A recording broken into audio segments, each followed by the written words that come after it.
Hello guys, first time I am uploading my educational video, and you can find all arts related subject and some subjective notes also in my channel.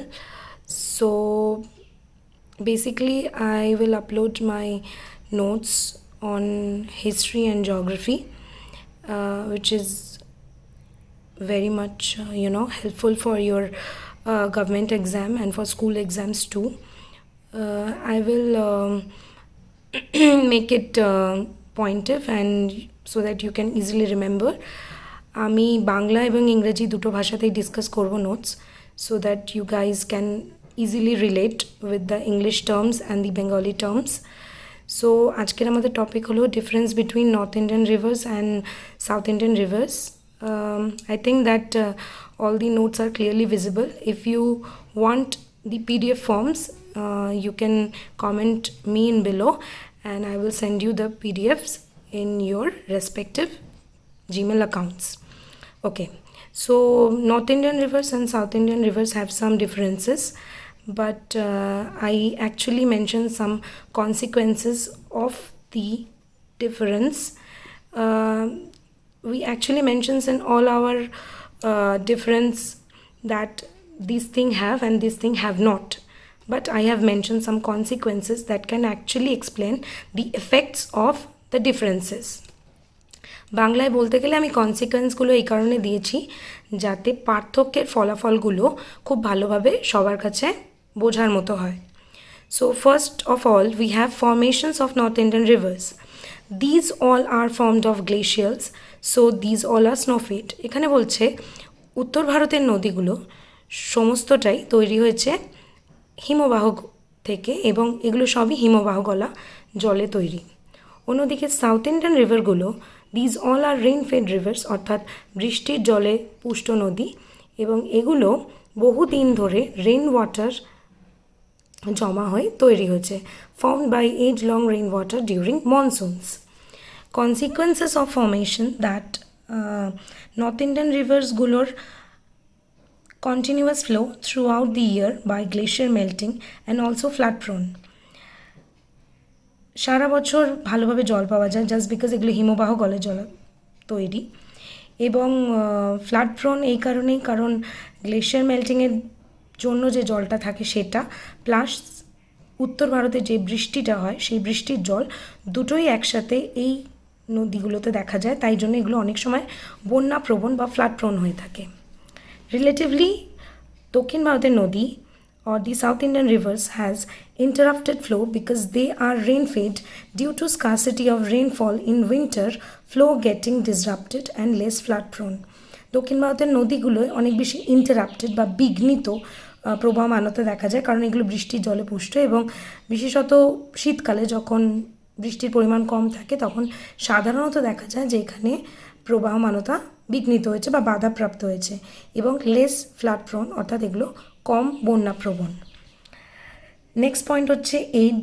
All north Indian rivers are young and formed in later period, অর্থাৎ সমস্ত উত্তর ভারতের নদীগুলোই অনেক বেশি নবীন এবং এগুলো অনেক পরের তৈরি হয়েছে, অনেক পরের জিওলজিক্যাল এজে. All south Indian rivers are formed in earlier period. অন্যদিকে সমস্ত দক্ষিণ ভারতের নদীগুলো অনেক বেশি প্রবীণ এবং এগুলো তৈরি হয়েছে অনেক বেশি প্রাচীন যুগে.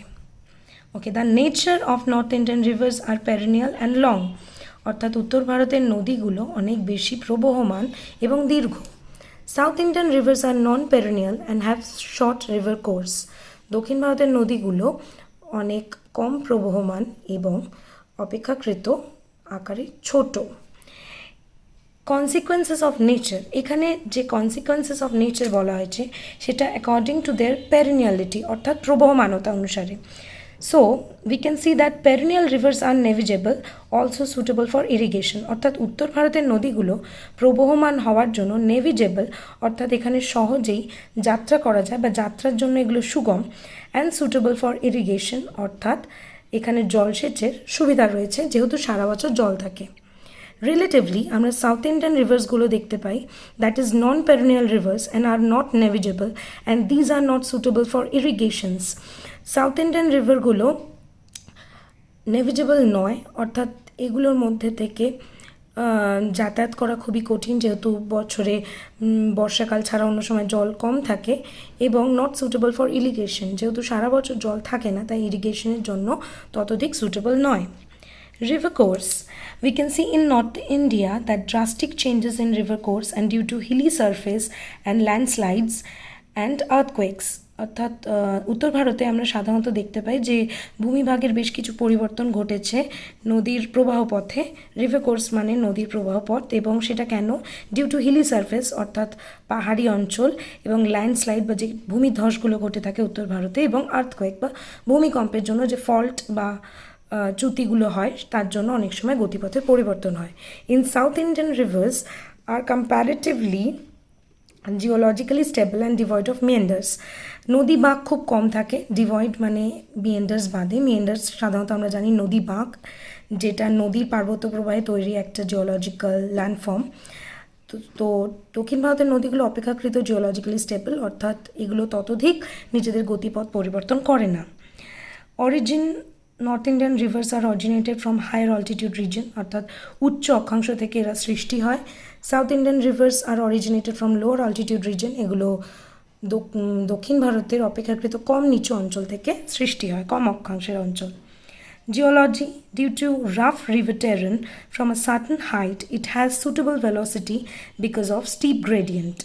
উত্তর ভারতের নদীগুলোর অপেক্ষাকৃত রাফ রিভার টেরেন থাকে, অর্থাৎ রুক্ষ প্রবাহপথ, এবং এটা একটা নির্দিষ্ট উচ্চতা থেকে বা নির্দিষ্ট অক্ষাংশ থেকে উৎপত্তি লাভ করে বলে এর একটা ভেলোসিটি, যেটাকে আমরা বলি গতিমানতা বা গতিশীলতা, সেটা অনেক বেশি হয়। এবং তার কারণ হচ্ছে স্টিপ গ্রেডিয়েন্ট, বা আমরা বলতে পারি ঢালু ভূমিভাগ থাকার জন্য বা ঢাল থাকার জন্য।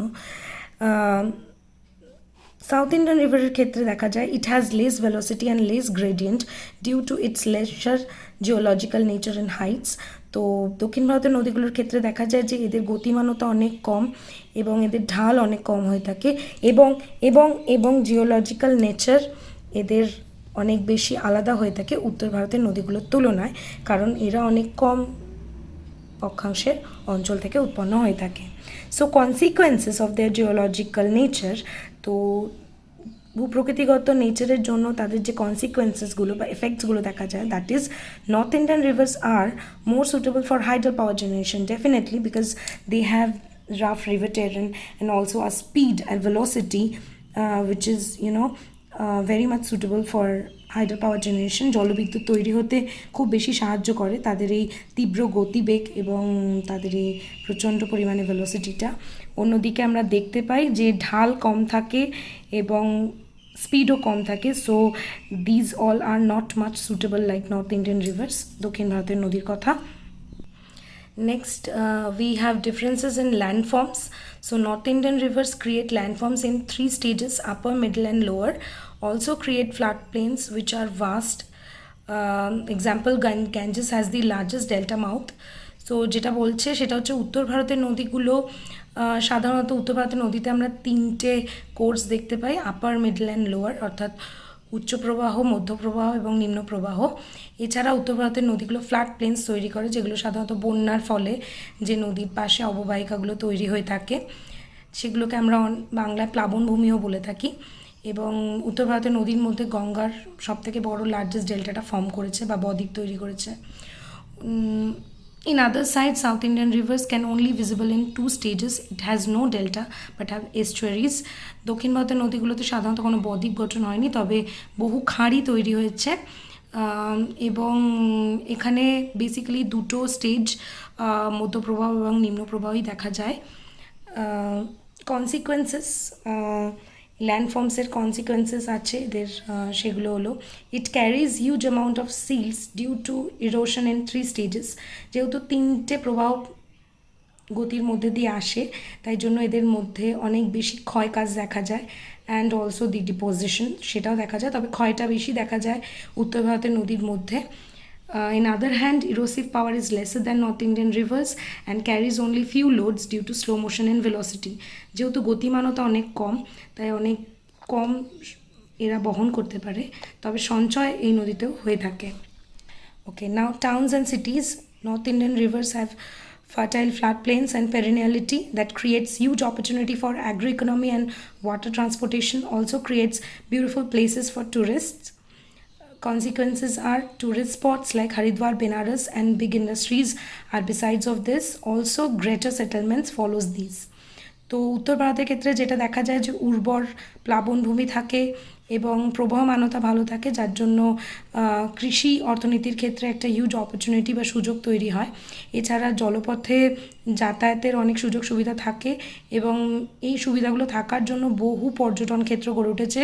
হরিদ্বার, বেনারসের মতো বড় বড় শহরগুলো, ট্যুরিস্ট স্পটসগুলো এবং বড় ইন্ডাস্ট্রিজ বা শিল্পস্থানও গড়ে উঠেছে এবং তার পাশাপাশি এত সুযোগ সুবিধার জন্য একটা বৃহত্তর বসবাস ক্ষেত্র গড়ে উঠেছে এই সমস্ত নর্থ ইন্ডিয়ান রিভার্সগুলোর তীরে। অন্যদিকে আমরা দেখতে পারি যে সাউথ ইন্ডিয়ান রিভার্সগুলোর ধারেও they also have some beautiful pilgrimages, তীর্থস্থান রয়েছে, but fewer than north Indian rivers, কিন্তু নর্থ ইন্ডিয়ান রিভার্সগুলোর তুলনায় কম। And settlements are not as much as north Indian flat plains have, এবং সেটেলমেন্টস উত্তর বাহিনী নদীগুলোর পার্শ্ববর্তী এলাকার তুলনায় অনেকটাই কম। Examples are Ganges, Brahmaputra, Sutlej and Jhelum. আর গোদাবরী, কৃষ্ণা, কাবেরী এগুলো হচ্ছে দক্ষিণ ভারতের নদীর উদাহরণ। And Godavari is also called the Ganges of southern India, দক্ষিণ ভারতের গঙ্গা বলা হয়ে থাকে। Also, I just want to mention that we cannot use examples as a difference. We just use examples as examples. So, I'm now showing you the images. You can use these kind of small images in your exams, and please mention below that not to scale, because what we draw, it's absolutely by our imagination.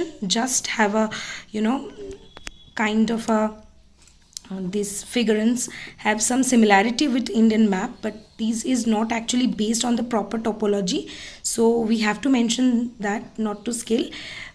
এই কথাটার অর্থ হলো যে যখনই আমরা ম্যাপটা আঁকছি সেই ম্যাপটা আমরা একেবারেই আমাদের একটা ইমাজিনেশন দিয়ে অনেকটা লুকালাইক ভারতের ম্যাপের মতো দেখতে করি, যার কোনো প্রপার টোপোলজিক্যাল মাপ বা অক্ষাংশ দ্রাঘিমাংশগত কোনো মাপ নেই। তাই ম্যাপের তলায় সবসময় নট টু স্কেলটা মেনশন করতে হবে। এর পাশাপাশি আমাদের যে বাউন্ডারিজটা, সেটা যে কোনো ম্যাপের ক্ষেত্রে পরীক্ষার সময় মেনশন করলে সেটা ভালো হয়। এছাড়া আমি দুটো বা তিনটে উত্তর বাহিনী এবং দক্ষিণ ভারত বাহিনী নদী মোটামুটিভাবে রাফভাবে এঁকে দিলে পরীক্ষায় এক্সামিনারদের কাছে একটা গুড এক্সাম্পল সেট হয় about a good student. Thank you so much. Video ভালো লাগলে লাইক করবেন, শেয়ার করবেন, and please subscribe my channel, and more to come.